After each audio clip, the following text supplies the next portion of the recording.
कहानी की शुरुआत में जॉन को दिखाया जाता है जो एक जंगल में भाग रहा होता है। तभी उसके सामने एक बोर्ड आता है जिस पर लिखा होता है पॉइंट ऑफ नो रिटर्न वेक्सो 8। बोर्ड को देखने के बाद जॉन अपनी घड़ी देखता है और फिर से भागने लगता है, लेकिन काफी देर भागने के बाद वह फिर से उसी बोर्ड के पास आ जाता है और काफी निराश होता है। अब तक सूरज भी डूब चुका होता है और तभी बहुत सारे पंछी वहाँ से उड़ते हुए जंगल से बाहर जाने लगते हैं। यह देखकर जॉन बुरी तरह से डर जाता है। तभी उसे एक डरावनी आवाज सुनाई देती है और वह पेड़ पर चढ़ने लगता है, लेकिन पेड़ की डाली टूट जाने से वह नीचे गिर जाता है और घायल हो जाता है। फिर वह रेंगते हुए अपने बैग के पास जाता है और अपना चाकू बाहर निकाल लेता है, लेकिन तभी कोई जीव उसके पास आता है जिसे देखकर जॉन को अपनी आंखों पर विश्वास ही नहीं होता है और वह जीव जॉन को पकड़कर एक गड्ढे में खींच ले जाता है। इसके बाद हमें मीना को दिखाया जाता है जो आयरलैंड के गलवे शहर में एक पेट शॉप में काम करती है। वह अपने अपार्टमेंट में अकेले ही रहती है क्योंकि 15 साल पहले उसकी माँ की मौत हो गई थी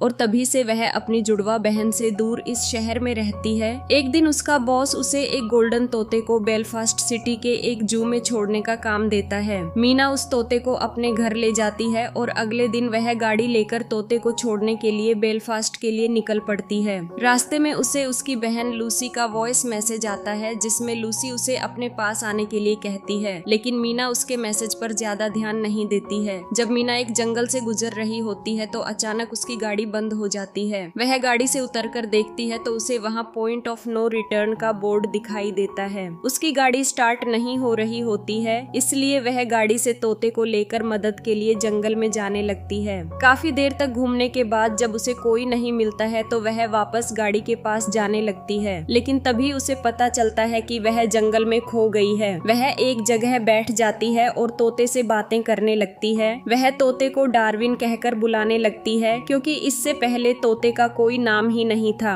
रात होने पर अचानक जमीन कांपने लगती है जिससे मीना डर जाती है, लेकिन तभी उसे वहां एक महिला दिखाई देती है जो उसे देखकर भागने लगती है। मीना उसका पीछा करती है तो वह महिला वहां बनी एक बिल्डिंग के अंदर चली जाती है और वह मीना को भी जल्दी से अंदर आने के लिए कहती है। मीना को उस बिल्डिंग के अंदर डैनियल और कियारा मिलते हैं और पहले वाली महिला का नाम मैडलिन होता है। मैडलिन मीना को बताती है कि उस बिल्डिंग का नाम कूप है और हम सभी भी तुम्हारी तरह इस जंगल में खो गए हैं। इसके बाद वे सभी बिल्डिंग में बनी एक शीशे वाली विंडो की तरफ मुंह करके खड़े हो जाते हैं और मैडलिन मीना को भी ऐसा करने के लिए कहती है। मीना के पूछने पर मैडलिन उसे बताती है कि इस जंगल में कुछ क्रीचर रहते हैं जो रात में बाहर निकलते हैं और जो भी कूप से बाहर होता है वे उसे मार देते हैं। वे अंधेरा होने पर यहाँ आते हैं और रात भर उस विंडो ग्लास से उन्हें देखते रहते हैं, इसलिए हम लोग उन्हें वॉचर्स कहते हैं। इसके बाद जैसे ही अगली सुबह होती है मीना डार्विन को लेकर वहाँ से जाने लगती है। डेनियल उसे कहता है कि वह इस जंगल से बाहर नहीं जा सकती है, लेकिन मीना फिर भी वहाँ से चली जाती है। वह दिन भर जंगल में घूमती रहती है लेकिन उसे कहीं भी बाहर जाने का रास्ता नहीं मिलता है। तभी मैडलिन उसके पास पहुँच जाती है और बताती है कि हम सभी ने यहाँ से बाहर जाने की कोशिश की है लेकिन हम यहाँ से बाहर नहीं जा सकते हैं। इसके बाद मैडलिन उसे वहाँ लगे साइन बोर्ड को दिखाती है और बताती है कि इस तरह के साइन कूप के चारों ओर एक सर्किल में लगे हुए हैं और ये साइन कूप से आधे दिन की दूरी पर हैं। इसलिए जब तक हम इस साइन के अंदर रहते हैं तो रात होने से पहले हम वापस कूप में जा सकते हैं, लेकिन अगर कोई इस साइन से बाहर चला जाता है तो वह रात होने से पहले वापस कूप में नहीं पहुंच पाता है और वॉचर्स उसे मार देते हैं। मीना पूछती है कि कूप और ये सब किसने बनाया है।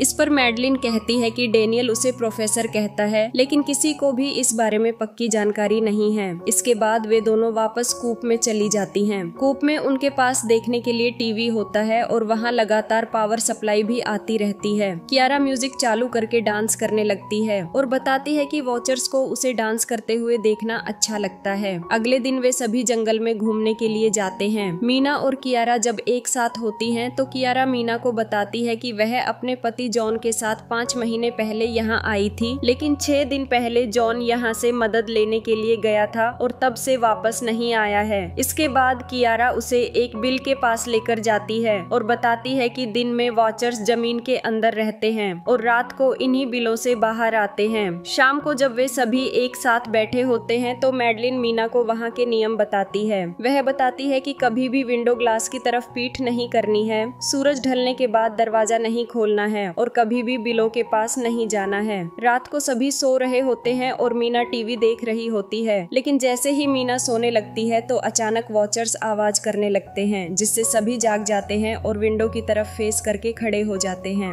अगले दिन जब वे बाहर जाते हैं तो मीना डेनियल के साथ होती है, और जब डेनियल जाल में फंसे पक्षियों को पकड़ रहा होता है तो मीना उससे पूछती है कि क्या उसने कभी वॉचर्स को देखा है। इस पर डेनियल बताता है कि कोई भी उन्हें देखने के बाद जिंदा नहीं रह सकता है, और उसे वॉचर्स के बारे में सब कुछ मैडलिन ने बताया है, क्योंकि वह यहाँ पर सबसे पहले से है। लेकिन मीना को लगता है कि मैडलिन उनसे झूठ बोल रही है, इसलिए वह एक बिल में अंदर जाने का फैसला करती है। डेनियल इसके लिए मना करता है तो मीना उसे वहाँ से चले जाने के लिए कहती है, लेकिन डेनियल उसे छोड़कर नहीं जाता है और उसे रस्सी के सहारे एक बिल में उतार देता है। डेनियल मीना से धूप में ही रहने के लिए कहता है। गड्ढे में मीना को इंसानों की बहुत सारी वस्तुएं मिलती हैं, जिनमें एक अखबार, कैमरा और एक साइकिल भी होती है। मीना उन सभी को रस्सी से बांधकर ऊपर भेज देती है। तभी एक वाचर वहां आ जाता है, लेकिन धूप में होने के कारण वह मीना तक नहीं पहुंच पाता है। कूप में आने के बाद मीना मैडलिन से झूठ बोल देती है कि ये सारी चीजें उन्हें जंगल में पत्थर के नीचे दबी हुई मिली हैं। डेनियल उस कैमरे को सही करता है और उसे बाहर रखकर टीवी से कनेक्ट कर देता है, जिससे वे रात को आने वाले वॉचर्स को देख सकें। काफी देर होने तक वहां कोई नहीं आता है, लेकिन तभी अचानक कोई दरवाजे को खटखटाता है। आवाज सुनने के बाद उन्हें पता चलता है कि वह जॉन है। कियारा दरवाजा खोलने जाती है, लेकिन मैडलिन मना कर देती है और कहती है कि वे रात में दरवाजा नहीं खोल सकते हैं और ये वॉचर्स की एक चाल है। जॉन बाहर से गिड़गिड़ाते हुए कियारा से दरवाजा खोलने के लिए कहता है और कियारा भी अंदर रो रही होती है। तभी मैडलिन कियारा से कहती है कि तुम जॉन से कुछ ऐसा पूछो जो सिर्फ जॉन जानता हो। कियारा जॉन से पूछती है कि वह कौन सी किताब पढ़ती है, लेकिन जॉन इसका जवाब नहीं दे पाता है। जब कियारा जॉन को कैमरे के बारे में बताती है तो जॉन झुककर कैमरे को देखने लगता है, लेकिन तभी वॉचर्स उसे पकड़कर खींच ले जाते हैं और वे कैमरे को भी खींच ले जाते हैं। यह देखकर कियारा रोने लगती है। वहीं मैडलिन मीना को सब सच बताने के लिए कहती है तो मीना बता देती है कि उसने ये सामान एक बिल से निकाला था। तभी अचानक वॉचर्स विंडो ग्लास को तोड़ने लगते हैं, लेकिन वे ग्लास को तोड़ नहीं पाते हैं। अगले दिन मैडलिन सारे सामान को वापस बिल में पटक देती है और सभी से भविष्य में कोई नियम नहीं तोड़ने के लिए कहती है। इसके बाद मीना अपने पास्ट के बारे में सोचने लगती है। जब वह छोटी थी तो वह अपनी जुड़वा बहन और माँ के साथ रहती थी। एक दिन जब वे कार से कहीं जा रहे होते हैं तो मीना की माँ उसे खिड़की का शीशा बंद करने के लिए कहती है, लेकिन जब मीना शीशा बंद नहीं करती है तो उसकी माँ पीछे मुड़कर उसे डांटने लगती है और तभी गाड़ी का एक्सीडेंट हो जाता है, जिसमें मीना की माँ मर जाती है। मीना आज भी खुद को ही अपनी माँ की मौत का जिम्मेदार मानती है और इसी वजह से वह कभी अपनी बहन के पास भी नहीं जाती है। यहाँ मीना को काफी समय हो गया होता है और अब सर्दी का मौसम भी शुरू हो चुका होता है, जिससे दिन छोटे होने की वजह से अब उन्हें खाना ढूंढने में परेशानी होने लगती है। इतने दिन तक जंगल में रहने की वजह से अब उनका दिमाग भी बहकने लगा था और इसी वजह से डेनियल और मैडलिन में बहस हो जाती है। वहीं मीना और कियारा कूप में होती हैं तो कियारा अचानक वहां से निकलकर एक बिल के पास पहुंच जाती है और कहती है कि जॉन उन लोगों के पास है, इसलिए वह उसे लेने के लिए जा रही है। मीना उसे वापस कूप में जाने के लिए कहती है क्योंकि रात होने वाली थी। वे दोनों बातें कर ही रही होती हैं, तभी अचानक उन दोनों को डेनियल की आवाज सुनाई देती है। वे दोनों भागकर आवाज वाली दिशा में जाती हैं तो वहाँ डेनियल ने मैडलिन को बांध रखा होता है और उनको देखकर डेनियल वहाँ से भाग जाता है। मीना मैडलिन की रस्सी को खोलती है, वहीं कियारा डेनियल के पीछे जाती है। मीना और मैडलिन जब कूप में पहुँचती हैं तो डेनियल ने दरवाजा अंदर से बंद कर लिया होता है। मीना दरवाजा खोलने के लिए कहती है, लेकिन डेनियल दरवाजा नहीं खोलता है और वह कियारा को भी दरवाजा नहीं खोलने देता है। इसी बीच रात हो जाती है तो मैडलिन मीना को साथ लेकर पास में ही एक पेड़ के नीचे जाकर छुप जाती है। वह मीना से कहती है कि यह पेड़ सड़ रहा है, इसलिए इसकी गंध की वजह से वॉचर्स को उनके बारे में पता नहीं चलेगा।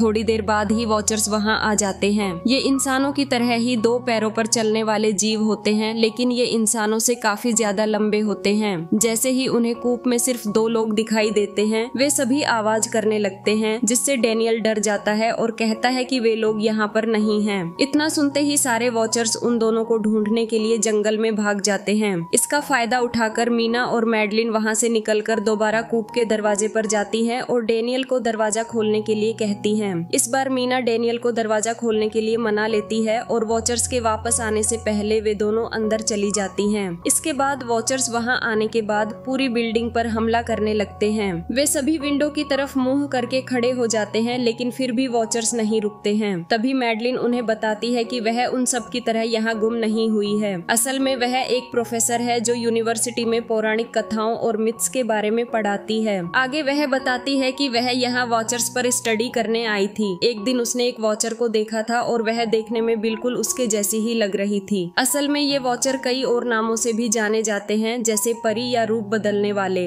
वे सभी हमें देखकर हमारे तौर तरीके सीखते रहते हैं ताकि वे लोग हमारे जैसे बन सकें, और इसीलिए वे हमें यहाँ से कभी भी जाने नहीं देंगे। तभी अचानक बाहर से उन सभी को इंसानों जैसी आवाज में बातें सुनाई देने लगती हैं। वॉचर उनकी ही बातों को दोहरा रहे होते हैं और लगातार अंदर आने की कोशिश कर रहे होते हैं। यह देखकर उन्हें डर लगने लगता है और वे लोग जल्दी से दरवाजे से टेबल लगा देते हैं, लेकिन जैसे ही वे टेबल को खिसकाते हैं तो वहाँ पर उन्हें एक और दरवाजा दिखाई दे जाता है। डेनियल दरवाजे को खोलता है तो उस दरवाजे में नीचे जाने के लिए सीढ़ियाँ होती हैं। वे सभी लोग जल्दी सीढ़ियों से नीचे उतर जाते हैं। नीचे वहाँ पर काफी बड़ा एक कंपार्टमेंट बना होता है। डेनियल को वहाँ पर खाना भी मिल जाता है। वहाँ के माहौल को देखकर उन्हें पता चलता है कि कोई वॉचर्स को स्टडी कर रहा था। तभी उन्हें वहाँ एक कंप्यूटर मिलता है, लेकिन उसमें नेटवर्क नहीं होता है। उन्हें कंप्यूटर में कुछ वीडियो फाइल्स मिलते हैं, जिन्हें देखने पर उन्हें पता चलता है कि प्रोफेसर किलमार्टिन नाम का आदमी वॉचर्स का अध्ययन करने के लिए यहाँ आया था।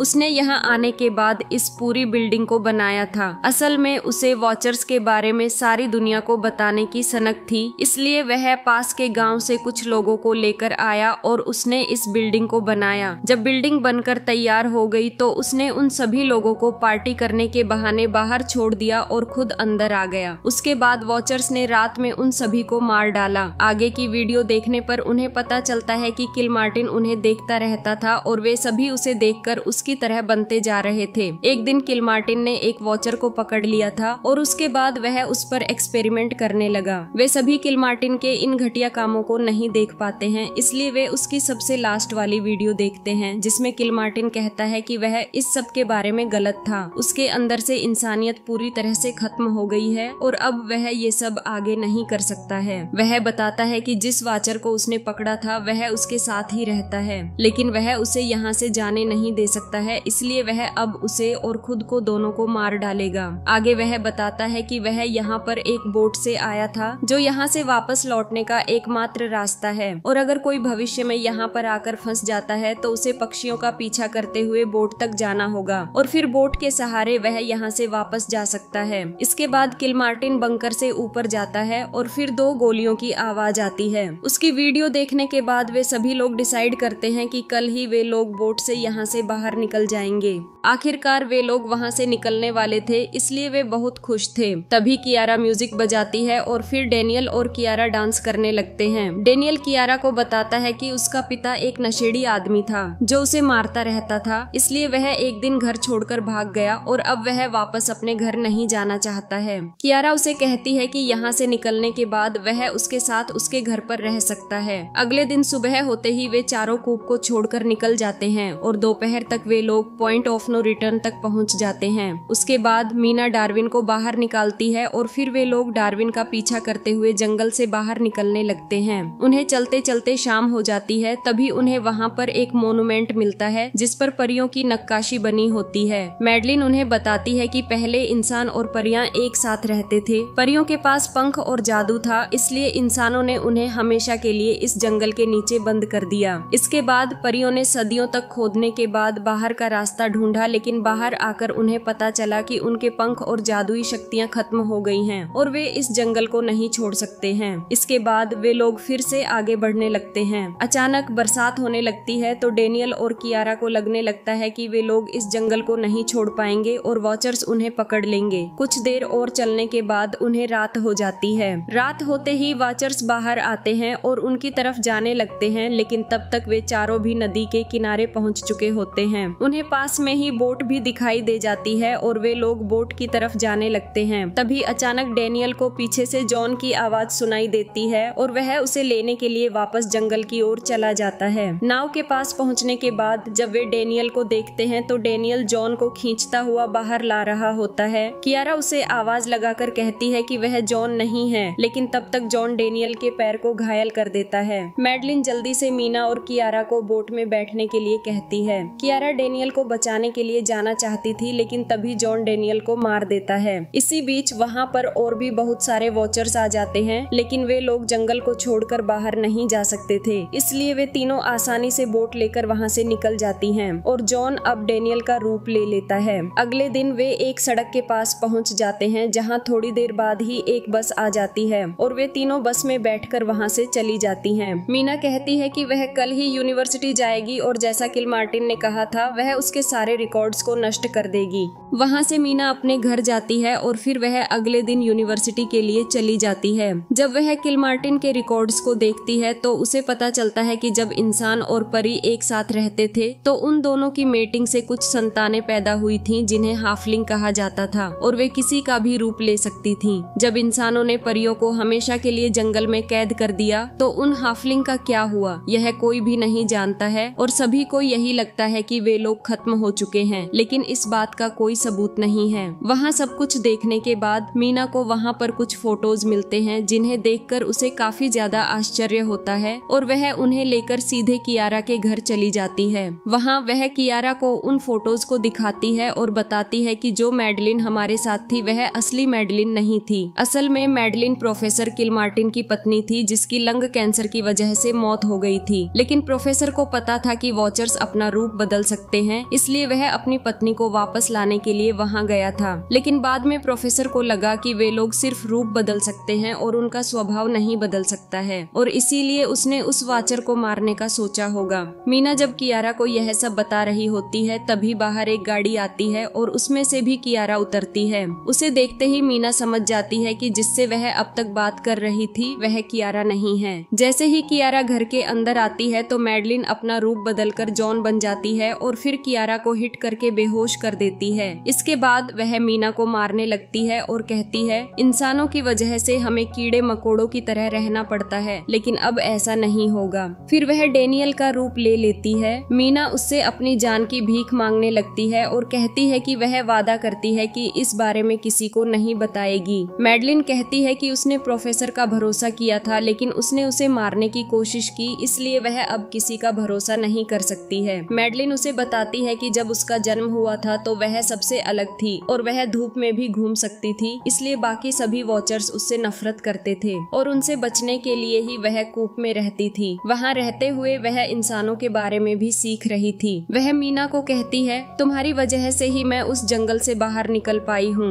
अगर तुम वहाँ नहीं आती तो मैं कभी भी उस जंगल से बाहर नहीं निकल पाती। तभी मैडलिन मीना का रूप धारण कर लेती है और फिर उसका गला दबाकर उसे मारने लगती है। अचानक मीना को कुछ याद आता है और वह उससे कहती है, तुम्हें प्रोफेसर ने कभी भी नहीं बताया कि तुम क्या हो और तुम कैसे उस जंगल से बाहर आ पाई, जबकि बाकी वॉचर्स उस जंगल से बाहर नहीं आ सकते हैं। यह सुनकर मैडलिन मीना को छोड़ देती है। तब मीना उसे बताती है, इंसानों और परियों के जो बच्चे पैदा होते हैं उन्हें प्रोफेसर हाफलिंग कहता था और तुम उनमें से ही एक हो। असल में तुम प्रोफेसर और वॉचर की संतान हो और तुम्हारे अंदर इंसानों का भी खून है, जिसकी वजह से ही तुम उस जंगल से बाहर निकल पाई हो। तुम्हारे जैसे दूसरे हाफलिंग भी पहले से इस दुनिया में रह रहे हैं। सभी को लगता है कि वे लोग खत्म हो गए, लेकिन वे अभी भी रूप बदलकर इंसानों के बीच में रहते हैं। यह बात सुनने के बाद मैडलिन के शरीर में बदलाव होने लगते हैं और अचानक उसके पंख निकल आते हैं। वह समझ जाती है कि मीना जो कह रही है वह सच है, इसलिए वह उसे छोड़कर वहाँ से चली जाती है। इसके बाद मीना कियारा के पास जाती है और उसे वापस होश में लाती है। फिर हमें कुछ समय बाद का एक सीन दिखाया जाता है जब मीना अपनी जुड़वा बहन और उसके बच्चों से मिलने के लिए जाती है। वह उसे अपनी सारी कहानी सुनाती है और कहती है, मैडलिन अभी अपना रूप बदलकर लगातार मुझे देखती रहती है। तभी हमें उनके घर के बाहर एक छोटी बच्ची को दिखाया जाता है और उसकी आंखें देखकर पता चलता है कि वह एक हाफलिंग है और इसके साथ यह मूवी खत्म हो जाती है। अगर आपको हमारा यह मूवी एक्सप्लेनेशन अच्छा लगा हो तो इस वीडियो को लाइक और शेयर कर देना और ऐसे ही अन्य वीडियोस के लिए इस चैनल को सब्सक्राइब कर लेना। धन्यवाद।